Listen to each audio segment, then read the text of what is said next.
I avui ha començat a Eivissa el tercer congrés d'habitatges turístics vacacionals. Les plataformes com Airbnb calculen que l'impacte del lloguer de pisos turístics ha arribat aquesta temporada a les Balears als 500 milions d'euros.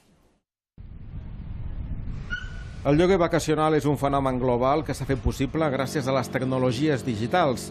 El volum econòmic equipara i de vegades supera ja a la indústria hotelera. A Eivissa és un clar exemple. En quantitat igualable pràcticament a la planta hotelera o inclús superior i genera problemes diversos degut al caràcter heterogeni que presenten les vivendes vacacionals.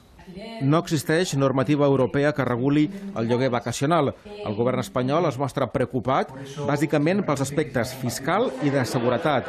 Per això té la intenció de redactar una norma per obligar a les plataformes a passar informació sobre aquells propietaris que lloguen pisos i cases.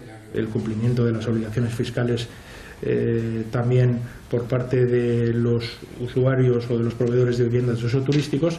Les plataformes del lloguer vacacional afirmen que la llei del govern balear és confusa i crea por. Segons Airbnb, els propietaris han rebut enguany 500 milions d'euros a través del lloguer de les seves cases. Aquest nou paradigma el que fa és dispersar el turisme a noves àrees i donar negoci a comerç i petites empreses que tradicionalment no estaven tan incloses en aquest model. Esto no va a parar, va a seguir y tanto los viajeros, tanto como los propietarios, como las comunidades donde están, ven que és beneficioso para ellos. Les administracions reconeixen que és un moment clau. Canvien els patrons, les regles del joc i falten inspectors per controlar l'oferta il·legal.